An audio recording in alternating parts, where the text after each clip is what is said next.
Welcome to A edu. और ए edu के हमारे इस यूट्यूब चैनल में आप सभी का स्वागत है।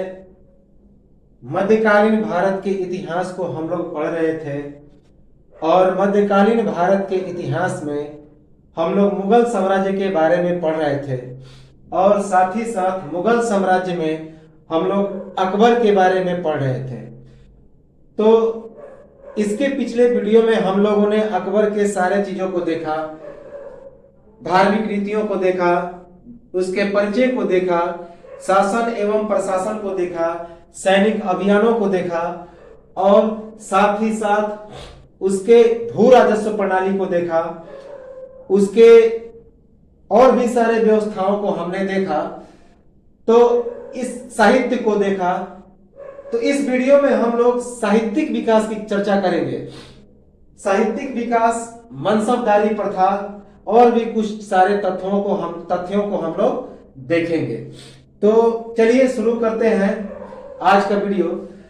तो पता होगा कि मुगल साम्राज्य 1526 से लेकर 1707 ईस्वी तक था और अकबर का जो शासन अवधि रहता है 14 फरवरी 1556 ईस्वी से लेकर 27 अक्टूबर 1605 ईस्वी तक। तो 15 फरवरी 1556 से 27 अक्टूबर 1605 ईस्वी तक अकबर का शासन अवधि रहता है। तो चलिए आज हम शुरू करते हैं अकबर के साहित्यिक विकास पर कि अकबर ने साहित्य के क्षेत्र में कौन कौन से काम किए। अकबर के शासन काल में साहित्य के क्षेत्र में क्या काम हुआ।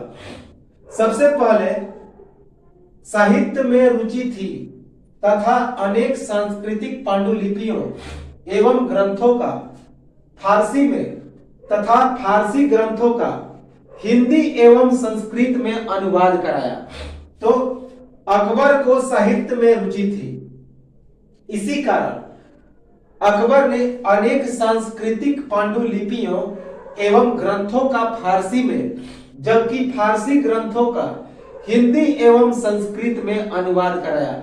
अकबर को साहित्य में काफी रुचि थी, इसीलिए बहुत सारे हिंदी एवं संस्कृत ग्रंथों का फारसी में अनुवाद कराया। साथ ही साथ बहुत सारे फारसी ग्रंथों का हिंदी एवं संस्कृत में अनुवाद कराया। अकबर का शासनकाल काफी इंपॉर्टेंट। अकबर का शासनकाल हिंदी साहित्य का स्वर्णिम युग कहलाता है। अकबर का जो शासनकाल था हिंदी साहित्य के युग का स्वर्ण काल कहलाता है, गोल्डन एज कहलाता है। तो हिंदी साहित्य का स्वर्ण युग किसे कहते हैं? तो अकबर के शासनकाल को। जबकि चित्रकला का स्वर्ण युग किसे कहते हैं? तो जहांगीर के शासनकाल को। जबकि स्थापत्य का स्वर्ण युग किसे कहते हैं? तो शाहजहां के शासनकाल को। क्योंकि अकबर के शासनकाल में बहुत अच्छे अच्छे किताबों का फारसी और हिंदी में अनुवाद हुआ। जबकि जहांगीर के काल में चित्रकला का एक उत्कृष्ट परिवर्तन देखने को मिलता है और शाहजहां के काल में बहुत सारे अच्छे अच्छे भवनों और किलाओं का निर्माण हुआ। तो अकबर के शासन काल को हिंदी साहित्य का स्वर्ण युग कहते हैं। इसे याद रखेंगे, यह कई बार परीक्षा में पूछा जा चुका है, आते रहता है। अनुवाद विभाग की स्थापना। तो अकबर ने फारसी साहित्य या हिंदी साहित्य का अनुवाद करने के लिए एक अनुवाद विभाग की स्थापना की थी। तो याद रखेंगे अनुवाद विभाग की स्थापना किसके शासनकाल में? तो अकबर के शासनकाल में। याद रखेंगे। महाभारत का फारसी अनुवाद रज्मनामा के नाम से तथा अनुवाद करने वाला कौन था? अब्दुल कादिर बदायूनी। महाभारत का फारसी अनुवाद हुआ अकबर के शासनकाल में। और जब फारसी अनुवाद हुआ तो महाभारत का फारसी अनुवाद किस नाम से हुआ? रज्मनामा। तो महाभारत का फारसी अनुवाद रज्मनामा के नाम से किसके द्वारा हुआ? अब्दुल कादिर बदायूनी के द्वारा। तो अब्दुल कादिर बदायूनी ने अकबर के समय महाभारत का फारसी अनुवाद किया रज्मनामा के नाम से। तो याद रखेंगे अकबर कि महाभारत का फारसी नाम क्या है? फारसी अनुवाद रजमनामा किसके द्वारा? अब्दुल कादिर बदायूनी के द्वारा। रामायण का फारसी अनुवाद अब्दुल कादिर बदायूनी के द्वारा। तो रामायण का भी फारसी अनुवाद किया अब्दुल कादिर बदायूनी ने, याद रखेंगे। तो रामायण और महाभारत दोनों का फारसी अनुवाद किसने किया? तो अब्दुल कादिर बदायूनी ने। और महाभारत का फारसी नाम रजमनामा। पंचतंत्र जिसके रचयिता कौन है? विष्णु शर्मा। तो पंचतंत्र का फारसी अनुवाद अबुल फजल के द्वारा। और पंचतंत्र का फारसी नाम क्या है? अनवरे सदाव नाम। अनवरे सदाव नाम पंचतंत्र का एक और फारसी नाम है, याद रखेंगे। वो नाम क्या था? पारे दानिश। किसके द्वारा किया गया? मौलाना हुसैन फैजू के द्वारा। तो पंचतंत्र जिसके रचयिता थे विष्णु शर्मा, तो पंचतंत्र का फारसी अनुवाद किसने किया? अबुल फजल ने। और पंचतंत्र का फारसी नाम क्या था? तो अनवरे सदाव नाम। अनवर ए सदाव नाम पंचतंत्र का फारसी नाम है और यह अनुवाद किया अबुल फजल ने। पंचतंत्र का एक और फारसी अनुवाद हुआ मौलाना हुसैन फैजू के द्वारा। किस नाम से? तो पार ए दानिश के नाम से। तो याद रखेंगे कि पंचतंत्र का 2 बार फारसी अनुवाद हुआ, एक बार अबुल फजल के द्वारा और उसका नाम पड़ा अनवरे सदाव नाम, जबकि दूसरी बार मौलाना हुसैन फैजू के द्वारा और उनकी द्वारा जो अनुवादित पुस्तक है फारसी, उसका नाम है पार ए दानिश। तो याद रखेंगे पंचतंत्र का 2 बार फारसी अनुवाद, एक बार पार ए दानिश के रूप में मौलाना हुसैन फैजू के द्वारा और दूसरा बार अनवरे सदाव नाम के नाम से इसके द्वारा? अबुल फजल के द्वारा। दरबारी साहित्यकार अब्दुल कादिर बदायूनी, अब्दुल फैजी, हिंदवेग, निजामुद्दीन। तो अकबर के समय के जो दरबारी साहित्यकार थे उनका नाम क्या क्या था? तो अब्दुल कादिर बदायूनी, अबुल फैजी, हिंदवेग, निजामुद्दीन। हालांकि और थे लेकिन ये दरबारी थे। इस अकबर के समय में और भी अच्छे साहित्यकार थे, कवि थे, लेकिन जो इसके दरबारी साहित्यकार थे अब्दुल कादिर बदायूनी, अबुल फैजी, हिंदवेग और निजामुद्दीन, याद रखेंगे। अथर्ववेद का फारसी अनुवाद हाजी इब्राहिम सरहदी के द्वारा। तो वेदों का एक महत्वपूर्ण वेद है अथर्ववेद, उसका फारसी अनुवाद किया किसने? मुल्ला शाह मोहम्मद ने। याद रखेंगे कि अकबर के समय अथर्ववेद का फारसी अनुवाद किसके द्वारा किया गया? तो मुल्ला शाह मोहम्मद के द्वारा। याद रखेंगे मुल्ला शाह मोहम्मद। राजतरंगिणी किसके द्वारा लिखा गया है? तो कलहन के द्वारा। प्राचीन भारत के वीडियो में यह सभी जानकारी मिलेगी। तो राजतरंगिणी का फारसी अनुवाद किसने किया? अथर्ववेद का फारसी अनुवाद हाजी इब्राहिम सरहदी ने की। तो याद रखेंगे कि अथर्ववेद का फारसी अनुवाद किसने किया? हाजी इब्राहिम सरहदी ने, जबकि राजतरंगिणी का फारसी अनुवाद मुल्ला शाह मोहम्मद ने किया। याद रखेंगे, इसे सुधार लेंगे कि अथर्ववेद का फारसी अनुवाद किसने किया? हाजी इब्राहिम सरहदी ने, जबकि राजतरंगिणी का फारसी अनुवाद मुल्ला शाह मोहम्मद ने। राजतरंगिणी किसके द्वारा लिखा गया है? तो कलहन के द्वारा। बाबरनामा या तुजुके बाबरी का फारसी अनुवाद किसके द्वारा? अब्दुल रहीम खाने खाना के द्वारा। तो बाबरनामा किसकी आत्मकथा है? तो बाबर की आत्मकथा है जो बाबर ने खुद लिखी थी। तो बाबरनामा जिसे तुजुके बाबरी भी कहते हैं, इसका फारसी अनुवाद किसने किया? तो अब्दुल रहीम खाने खाना ने। अब्दुल रहीम खाने खाना ने बाबरनामा या तुजुके बाबरी का फारसी अनुवाद किया। याद रखेंगे। लीलावती एक महत्वपूर्ण पुस्तक है। लीलावती लीलावती का फारसी अनुवाद किसने किया? फैजी के द्वारा। तो लीलावती नामक एक प्रमुख प्रमुख पुस्तक है जिसका फारसी अनुवाद किसके द्वारा हुआ? तो फैजी के द्वारा। लीलावती एक साहित्य है, तो साहित्यिक पुस्तक लीलावती का फारसी अनुवाद फैजी के द्वारा हुआ, याद रखेंगे फैजी। सूरदास रचित नल दंपति कथा का फारसी अनुवाद अबुल फैजी के द्वारा हुआ, किस नाम से? सहेली के नाम से, याद रखेंगे। इंपॉर्टेंट किताब है कि सूरदास ने एक किताब की रचना की थी जिसका नाम था नल दंपति कथा। तो सूरदास द्वारा रचित नल दंपति कथा का फारसी अनुवाद किसके द्वारा किया गया? अबुल फैजी के द्वारा। और उस पुस्तक का नाम क्या था? सहेली। याद रखेंगे कि सूरदास रचित नल दंपति कथा का फारसी अनुवाद फैजी के अबुल फैजी के द्वारा किया गया, किस नाम से? सहेली के नाम से। भागवत पुराण, भागवत पुराण का फारसी अनुवाद राजा टोडरमल के द्वारा। तो भागवत पुराण हिंदुओं का एक प्रसिद्ध ग्रंथ है, तो भागवत पुराण का फारसी अनुवाद किसके द्वारा किया गया?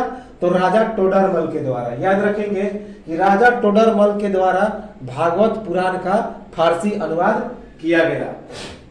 सिंहासन बत्तीसी, सिंहासन बत्तीसी नामक एक महत्वपूर्ण किताब जिसका फारसी अनुवाद किसके द्वारा किया गया?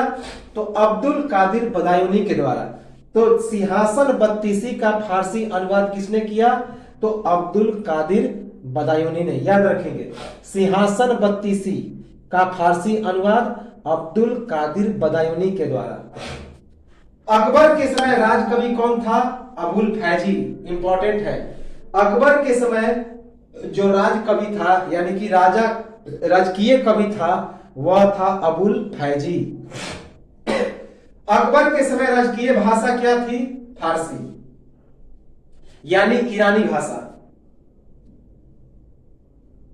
ईरानी भाषा क्या थी? तो फारसी। तो अकबर के समय जो राजकीय भाषा थी वह फारसी। याद रखेंगे। अकबर के समय समकालीन सूफी संत कौन थे? तो समकालीन सूफी संत शेख सलीम चिश्ती उर्फ शेख ख्वाजा मोइनुद्दीन चिश्ती। याद रखेंगे क्योंकि हमने बताया था कि अकबर चिश्ती संप्रदाय को मानता था और इसीलिए वह शेख मोइनुद्दीन चिश्ती के दरगाह अजमेर जाता है मत्था टेकने। तो समकालीन सूफी संत कौन थे अकबर के समय? शेख सलीम चिश्ती, जिसे शेख ख्वाजा मोइनुद्दीन चिश्ती भी कहा जाता है। याद रखेंगे। तो अकबर के समकालीन सूफी संत शेख सलीम चिश्ती उर्फ शेख ख्वाजा मोइनुद्दीन चिश्ती। इसके दरबारी गायक कौन थे? तो दरबारी गायक थे तानसेन, जो कि इनका एक नवरत्न था, महान गायक। बाज बहादुर, स्वामी हरिदास, बाबा हरिदास और बैजू बावरा। एक बार बैजू बावरा और तानसेन के बीच गायन में युद्ध होता है। तो दरबारी गायक कौन थे? सिंगर। तो तानसेन, बाज बहादुर, स्वामी हरिदास, बाबा रामदास और बैजू बावरा। याद रखेंगे, इंपॉर्टेंट है। दरबारी गायक कौन थे अकबर के समय?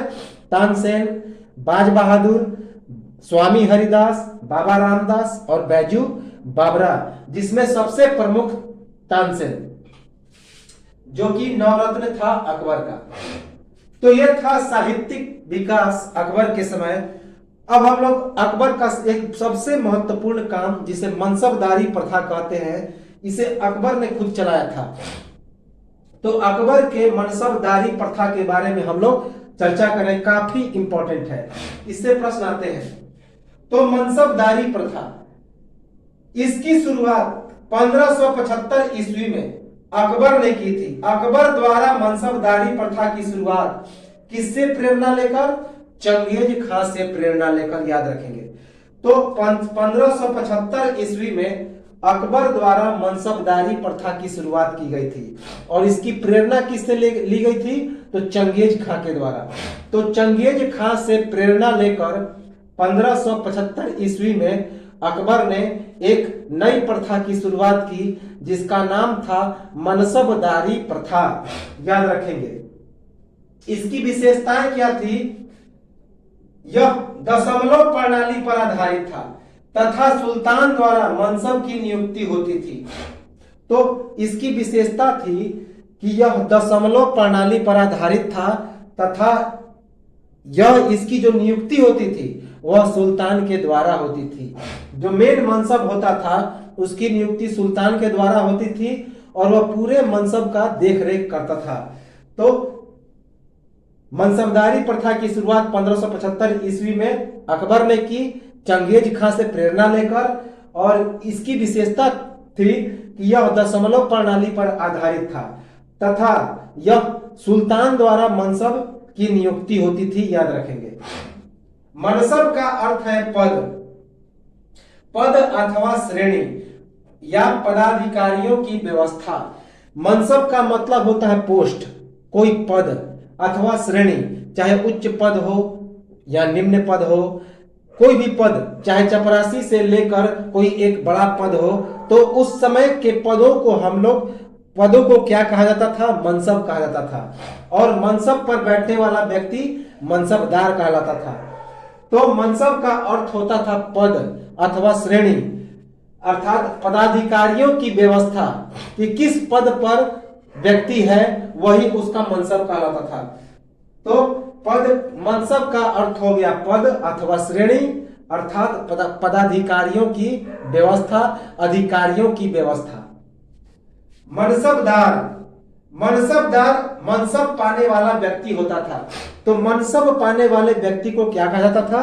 मनसबदार। याद रखेंगे, मनसब पाने वाले व्यक्ति को मनसबदार कहा जाता था। मनसबदारी मूलतः सैनिक अधिकारियों की व्यवस्था थी, पर यह सैनिक अधिकारियों तक ही सीमित नहीं था। अमीर, सैनिक अधिकारी तथा सिविल अधिकारी, यह तीनों का समुच्चय था। याद रखेंगे, वास्तव में ये जो मनसबदार होते थे ये सैनिक अधिकारियों की ही व्यवस्था थी, लेकिन यह सैनिक अधिकारियों तक ही सीमित नहीं था। इसके अंतर्गत अमीर आते थे, सैनिक अधिकारी आते थे तथा अन्य सिविल अधिकारी भी आते थे। तो अमीर, सैनिक अधिकारी तथा सिविल अधिकारियों का समुच्चय होता था मनसब, क्योंकि मनसबदारी के अंतर्गत मूलतः सैनिक अधिकारी ही आते थे। लेकिन केवल सैनिक अधिकारी ही नहीं आते थे, बल्कि इसके अंतर्गत अमीर, सैनिक अधिकारी तथा सिविल अधिकारी तीनों का समुच्चय था, तीनों आते थे। मनसबदारी वंशानुगत नहीं था, क्योंकि अकबर ने मनसब विस्तार हेतु दाग एवं हुलिया प्रणाली को अपनाया। याद रखेंगे, जो मनसबदारी प्रथा था वह वंशानुगत नहीं था, अर्थात एक मनसब का जो पुत्र होगा वह मनसब होगा, ऐसी बात नहीं थी। इसके लिए चुनाव होता था। यह चुनाव कौन करता था? सुल्तान। तो मनसबदारी वंशानुगत नहीं थी, क्योंकि अकबर के समय दाग एवं हुलिया प्रथा, दाग एवं हुलिया प्रणाली को अपनाया गया था, अर्थात विशेष सैनिकों की भर्ती होती थी और उन्हीं सैनिकों को पहचानने के लिए हुलिया प्रथा, और खासकर जो घोड़े होते थे उनको पहचानने के लिए दाग दिया जाता था। इसकी शुरुआत अलाउद्दीन खिलजी ने की थी। तो मनसबदारी वंशानुगत नहीं थी, क्योंकि अकबर ने मनसब विस्तार हेतु दाग एवं हुलिया प्रणाली को अपनाया था, क्योंकि इसकी नियुक्ति सुल्तान के द्वारा होती थी, अकबर के द्वारा होती थी। मनसबदारों के वेतन नगद, भू राजस्व तथा नगद प्लस भू राजस्व के रूप में मिलता था। याद रखेंगे, नगद पाने वाला जो व्यक्ति था उसे नकदीस कहते थे। भू राजस्व के रूप में वेतन पाने वाला जमींदार, जागीरदार, मनसबदार कहलाता था, जबकि नगद प्लस भू राजस्व के रूप में वेतन पाने वाला नकदीस जागीरदार कहलाता था। याद रखेंगे, तो तीन प्रकार का वेतन मिलता था मनसबदारों को। एक मिलता था नकद वेतन, यानी कि डायरेक्ट पैसा मिलता था। दूसरा भू राजस्व के रूप में मिलता था, यानी जमीन दान के रूप में मिलता था। और तीसरा नगद और भू राजस्व दोनों मिलता था। तो जिस सैनिक को, जिस मनसबदार को नकद वेतन मिलता था उसे नकदीस कहा जाता था। जिस मनसबदार को भू राजस्व के रूप में वेतन मिलता था उन्हें जागीरदार मनसबदार कहा जाता था। लेकिन जिसे नकद और भू राजस्व दोनों के रूप में वेतन मिलता था उसे नकदीस जागीरदार कहा जाता था। याद रखेंगे कि जो मनसबदारी प्रथा थी उसमें मनसबदारों को वेतन 3 रूप में मिलता था। एक वेतन के नकद वेतन के रूप में, भू राजस्व के रूप में और नकद प्लस भू राजस्व के रूप में। तो जिस मनसबदार को नकद के रूप में वेतन मिलता था उन्हें नकदीस कहते थे। जिन्हें भू राजस्व के रूप में वेतन मिलता था उन्हें जागीरदार मनसबदार कहते थे। और जिन्हें नगद प्लस भू राजस्व, यानी कि नगद और भू राजस्व दोनों वेतन मिलता था उन्हें नकदीस जागीरदार कहा जाता था। याद रखेंगे, नकदीस जागीरदार। मनसबदारी प्रथा के अंतर्गत निम्न से उच्च पद दिए जाते थे और उसी के अनुरूप सैनिक अधिकारी सवार टुकड़ियों को रखता था तथा मुगल बादशाह के साथ सैनिक जो होते थे युद्ध में भाग लेता था। तो मनसबदारी प्रथा के अंतर्गत निम्न से उच्च पद दिए जाते थे, जैसी योग्यता वैसा पद मिलता था और उसी के अनुरूप सैनिक अधिकारी सवार टुकड़ियों को रखता था तथा मुगल बादशाह के साथ ये टुकड़ियां युद्ध में भाग लेती थी कि जैसा युद्ध वैसी सैनिक की टुकड़ी उस युद्ध में हिस्सेदारी करते थे। तो याद रखेंगे कि मनसबदारी प्रथा के अंतर्गत निम्न से उच्च पद दिए जाते थे और उसी के अनुरूप अधिकारी सवार टुकड़ियों को रखता था तथा मुगल बादशाह के साथ वे टुकड़ियां युद्ध में भाग लेती थी। याद रखेंगे। अब मनसब के कितने हिस्से हैं? मनसब के 2 हिस्से आते हैं। एक कहलाता है सवार पद और दूसरा कहलाता है जात पद। सवार का मतलब होता है घोड़ों या घुड़सवारों की संख्या। तो मनसब के हिस्से 2, एक हो गया सवार पद और दूसरा हो गया जात पद। सवार पद का मतलब होता है घोड़ों एवं घुड़सवारों की संख्या, साथ ही घोड़े सहित हाथी, पशु, बैलगाड़ियों की संख्या। याद रखेंगे। तो जितने सारे सैनिक होते थे, घुड़सवार सैनिक या जानवर के सैनिक, चाहे वो हाथी सैनिक हो चाहे वो बैलगाड़ी पर सैनिक हो, तो इन सबको सवार पद कहा जाता था। तो सवार पद घोड़ों एवं घुड़सवारों की संख्या होती थी, साथ ही घोड़े सहित हाथी, पशु तथा बैलगाड़ी की भी संख्या होती थी। अकबर के समय सवार पदों की संख्या कितनी थी? तो 5000। याद रखेंगे, इंपॉर्टेंट है।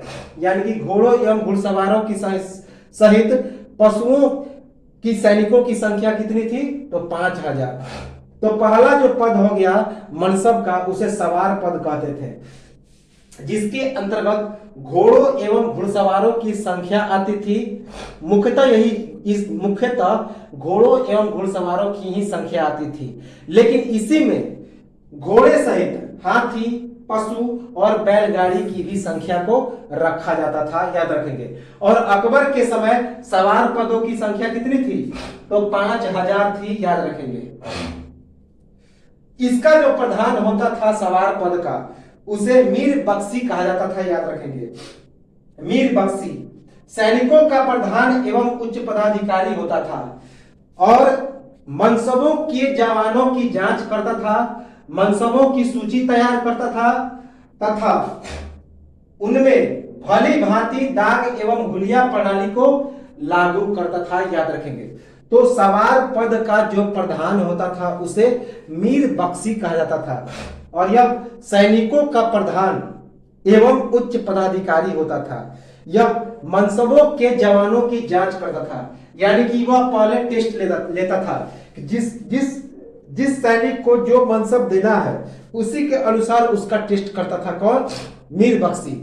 तो सवार पद का जो प्रधान होता था उसे मीर बख्शी कहा जाता था, जो सैनिकों का प्रधान एवं उच्च पदाधिकारी होता था। यह मनसबों के जवानों की जांच करता था, मनसबों की सूची तैयार करता था तथा उनमें भली भांति दाग एवं हुलिया प्रणाली को लागू करता था। अर्थात कि सैनिकों का सारा जो जिम्मा था वह किसके हाथ में था? तो वो था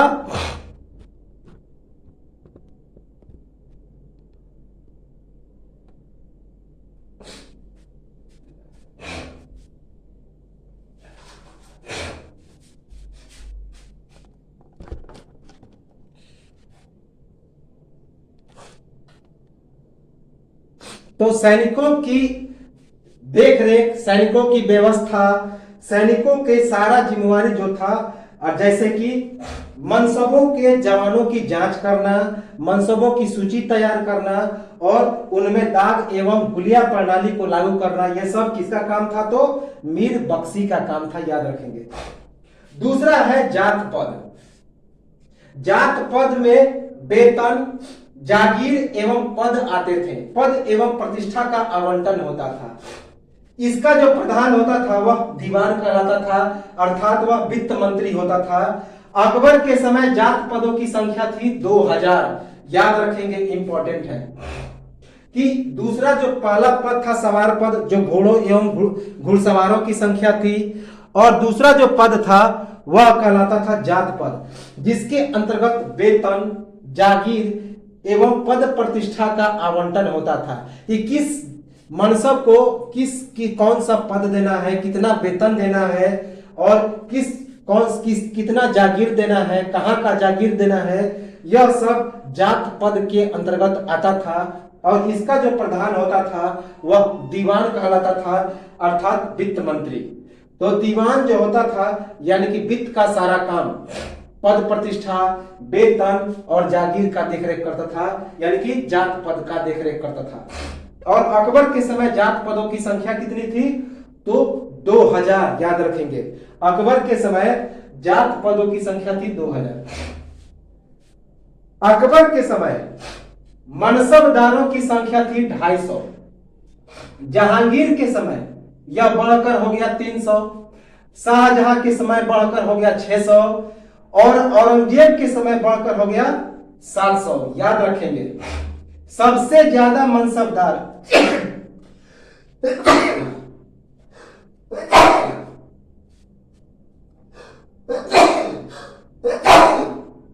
तो अकबर के समय मनसबदारों की संख्या कितनी थी? 250, जबकि जहांगीर के समय मनसबदारों की संख्या बढ़कर हो गई 300। शाहजहां के समय मनसबदारों की संख्या बढ़कर हो गई 600 तथा औरंगजेब के समय यह संख्या हो गई 700, याद रखेंगे। अर्थात औरंगजेब के समय सबसे ज्यादा मनसबदार थे तथा सबसे ज्यादा हिंदू थे, याद रखेंगे। और हिंदू मनसबदारों को बेजागिरी कहा जाता था, याद रखेंगे। कि अकबर के समय मनसबदारों की संख्या कितनी थी? 250। जहांगीर के समय इसकी संख्या बढ़ के हो जाएगी 300, जहां शाहजहां के समय कितने मनसबदार थे? 600, जबकि औरंगजेब के समय कुल मनसबदार 700 थे। अर्थात औरंगजेब के समय सबसे ज्यादा मनसबदार थे और साथ ही साथ सबसे ज्यादा हिंदू मनसबदार थे। और हिंदू मनसबदारों को क्या कहा जाता था? बेजागिरी, याद रखेंगे।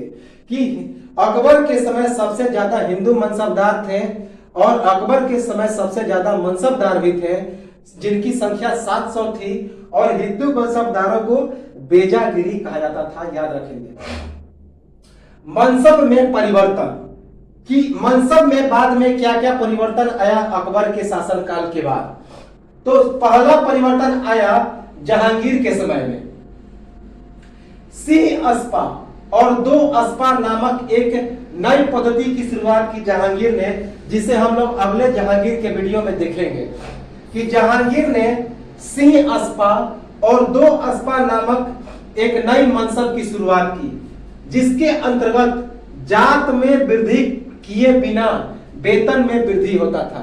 तो जात में वृद्धि करने का मतलब क्या है कि प्रतिष्ठा में बढ़ोतरी नहीं होगी, पद में बढ़ोतरी नहीं होगी, लेकिन वेतन में बढ़ोतरी हो जाएगी। तो यह शुरुआत किया था किसने? जहांगीर ने। सिंह अस्पा और दो अस्पा, इसे हम लोग डिटेल में पढ़ेंगे जहांगीर के वीडियो में। तो फिलहाल जान लें कि सिंह अस्पा और दो अस्पा नामक एक पद, एक मनसब का निर्माण किया जहांगीर ने, जिसके अंतर्गत जात में वृद्धि किए बिना वेतन में वृद्धि हो जाती थी। यानी कि पद में वृद्धि किए बिना ही उसके वेतन में वृद्धि हो जाती थी। दूसरा, शाहजहां के समय में परिवर्तन आया मनसब में। वेतन की माहवारी प्रणाली शुरू की तथा सुविधाओं में कमी की। याद रखेंगे कि शाहजहां ने क्या किया कि वेतन की माहवारी प्रणाली, यानी कि एक महीना पर वेतन देने की शुरुआत शाहजहां ने की थी। इंपॉर्टेंट याद रखेंगे कि जैसे ही महीना खत्म होगा तो पूरे महीना के काम के अनुसार जिस तरह वर्तमान में वेतन मिलता है, इसकी शुरुआत किसने की थी? तो यही शाहजहां ने की थी। तो शाहजहां ने वेतन की माहवारी प्रणाली शुरू की, यानी कि महीने के पूरा महीना पूरा होने के बाद वेतन देना, इसकी शुरुआत की शाहजहां ने। तथा सुविधाओं में कमी की, लेकिन सुविधाओं में कमी कर दी। तो ये तो किया शाहजहां ने। जहांगीर ने कैप्टन हॉकिंस को 400 मनसब दिए थे। याद रखेंगे कि कैप्टन हॉकिंस जो पहला अंग्रेज यात्री आता है, अंग्रेज व्यापार करने के लिए आता है, तो उसका नाम था कैप्टन हॉकिंस, जो किसके दरबार में आता है? जहांगीर के दरबार में। और जहांगीर ने उसे 400 मनसब दिए थे। याद रखेंगे। और कैप्टन हॉकिंस को इंग्लिश खान की भी उपाधि मिली थी। यह हम लोग जहांगीर के वीडियो में पढ़ेंगे और आधुनिक भारत के इतिहास में इसे और डिटेल में पढ़ेंगे। तो जहांगीर ने कैप्टन हॉकिंस को 400 मनसब दिए। याद रखेंगे कितने मनसब? 400 मनसब दिए थे। जागीरों में कार्य करने वाले मनसबदार अपने जागीर से राजस्व वसूलता था। अपने जागीर में शासन कार्य मुगल प्रशासन के अधिकारी करते थे। याद रखेंगे कि जो जागीर होते थे, जागीरों से कार्य करने वाले जो मनसबदार होते थे, अपने जागीर से राजस्व वसूलते थे। जागीर का मतलब होता है एरिया, यानी कि कोई क्षेत्र का मालिक, उसे जागीर कहते थे, किसी भूमि का मालिक। तो जागीरों में कार्य करने वाले मनसबदार अपने जागीर में राजस्व वसूलते थे और अपने जागीर में शासन कार्य कौन चलाते थे? तो मुगल प्रशासनिक अधिकारी चलाते थे। याद रखेंगे कि जागीरों में कार्य करने वाले जो मनसबदार होते थे, वे जागीर से टैक्स वसूलते थे, लगान वसूलते थे, राजस्व वसूलते थे। और अपने जागीर में शासन कार्य कौन करते थे? तो मुगल प्रशासनिक अधिकारी करते थे। याद रखेंगे। तो ये तो था मनसबदारी प्रथा। मोस्ट इंपॉर्टेंट है, इससे प्रश्न आते हैं कि अकबर के समय सवार पदों की संख्या कितनी थी और जात पदों की संख्या कितनी थी, सवार पद क्या है, जात पद क्या है, ये सभी प्रश्न पूछ लिए जाते हैं। तो इसे इंपॉर्टेंट है, याद रखेंगे। अब कुछ अन्य तथ्यों के बारे में हम लोग चर्चा करते हैं, अकबर के कुछ अन्य तथ्यों को। अकबर के शासन काल में ही उसके एक सिपह सलार यानी कि प्रधानमंत्री, जिसका नाम था हुसैन खान तुकरिया, ने हिंदुओं का बलपूर्वक भेदभाव किया। हिंदुओं के कंधों और बाहों पर बलपूर्वक दर्शक बिल्ला लगाने पर विवश किया। याद रखेंगे कि अकबर के शासन काल में उसका एक बहुत खास सिपह सलार था, अर्थात प्रधानमंत्री था, जिसका नाम था हुसैन खान तुकरिया। तो हुसैन खान तुकरिया ने हिंदुओं का बलपूर्वक भेदभाव किया। हिंदुओं के कंधे एवं बाहों पर बलपूर्वक दर्शक बिल्ला लगाने पर विवश किया। दर्शक बिल्ला कहने का मतलब होता है कि जो हिंदू लोग थे वे दरबार के अंग नहीं थे बल्कि दर्शक थे। तो जबरदस्ती उन्होंने क्या किया, जितने सारे दरबारी के अंग थे हिंदू, उन पर उसने क्या किया, दर्शक बिल्ला लगा दिया। क्योंकि जो अकबर के दरबार में आते थे लोग, उन पर एक बिल्ला लगाया जाता था ताकि पहचाना जा सके कि दरबारी व्यक्ति कौन है और दर्शक कौन है। तो उस अकबर के शासनकाल में ही उसके एक सिपह सलार प्रधानमंत्री जिसका नाम था हुसैन खान तुकरिया ने हिंदुओं का बलपूर्वक भेदभाव किया। हिंदुओं के कंधों और बाहों पर बलपूर्वक दर्शक बिल्ला लगाने पर विवश किया, याद रखेंगे। अकबर द्वारा मुगल चित्रकारी के साथ साथ यूरोपीय शैली की चित्रकारी का भी स्वागत किया गया। तो अकबर ने मुगल चित्रकारी का तो भाली भांति स्वागत किया, पूरी तरह से अपनाया। साथ ही साथ यूरोपीय शैली की चित्रकारी का भी इसने काफी इस्तेमाल किया, स्वागत किया। तो अकबर द्वारा मुगल चित्रकारी के साथ साथ यूरोपीय शैली की चित्रकारी का भी स्वागत किया गया, यानी कि अकबर ने यूरोपियन पेंटिंग को भी एक्सेप्ट किया। तो अकबर द्वारा मुगल चित्रकारी के साथ साथ यूरोपीय शैली की चित्रकारी का भी स्वागत किया गया। अकबर के नवरत्न राजा मानसिंह द्वारा काशी विश्वनाथ मंदिर के अकबर द्वारा अनुमति दिए जाने के कारण हिंदुओं द्वारा जाने से इनकार कारण मान सिंह के परिवार का अकबर से वैवाहिक संबंध। तो याद रखेंगे कि अकबर का एक नवरत्न था मान सिंह। तो मान सिंह ने अकबर के आदेश पर काशी विश्वनाथ जाने का ऐलान किया। तो और साथ ही साथ बहुत सारे हिंदुओं को प्रेरित भी किया। लेकिन हिंदुओं ने इस काशी विश्वनाथ मंदिर, जो कि बनारस का बहुत फेमस मंदिर है काशी में, तो हिंदुओं ने काशी विश्वनाथ मंदिर में जाने से इनकार कर दिया था। क्योंकि यह आदेश किसने दिया था? अकबर ने, जो एक मुसलमान था। याद रखेंगे कि अकबर के नवरत्न राजा मान सिंह द्वारा काशी विश्वनाथ मंदिर के अकबर द्वारा अनुमति दिए जाने के कारण हिंदुओं द्वारा जाने से इनकार कारण मान सिंह के परिवार का अकबर से वैवाहिक संबंध था। क्योंकि अकबर मुसलमान था और मान सिंह हिंदू था, और मान सिंह के परिवार का संबंध अकबर से था। अर्थात जोधाबाई किसकी परिवार की थी? तो मान सिंह के परिवार की थी। तो मान सिंह के परिवार का संबंध अकबर से था। तो और अकबर ने अनुमति दिया था हिंदुओं। अकबर ने किसे अनुमति दिया? हिंदुओं को काशी विश्वनाथ मंदिर में जाने के लिए। और यह बात किसने बताई? तो मान सिंह ने हिंदुओं को बताई। तो इसी कारण हिंदुओं ने काशी विश्वनाथ मंदिर में जाने से इनकार कर दिया, क्योंकि मान सिंह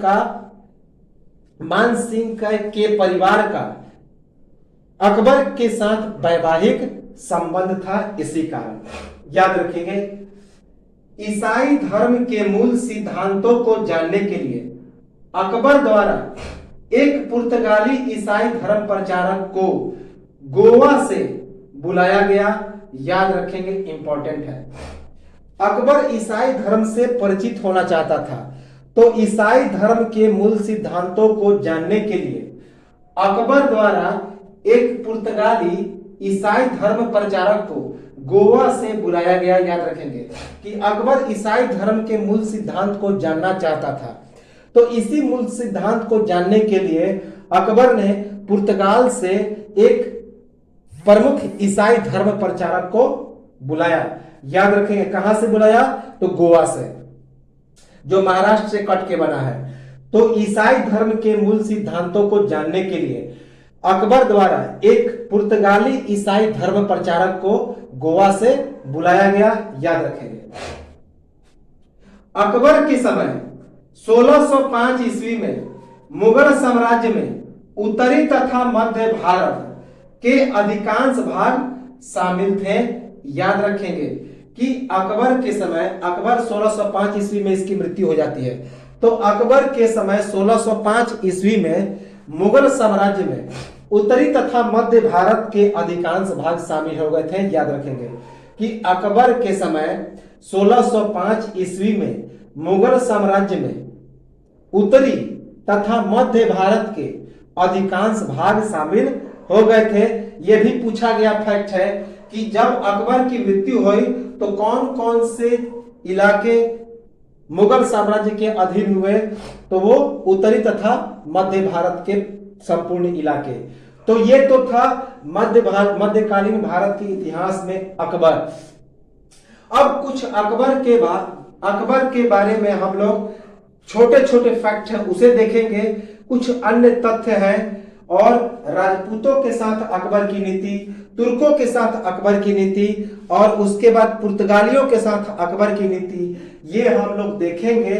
और इसके बाद ये दक्षिण भारत में अकबर की नीति, और इसके बाद ये अकबर का कहानी हो जाएगा समाप्त। तो अगले वीडियो में संभवतः हम लोग अकबर को समाप्त कर देंगे और एक महत्वपूर्ण शासक हमारा समाप्त हो जाएगा जिससे लगभग प्रश्न पूछे जाते हैं। तो एक स्क्रीनशॉट इसका ले लें और लाइक, सब्सक्राइब, शेयर और कमेंट करते रहें। तो मिलते हैं हम लोग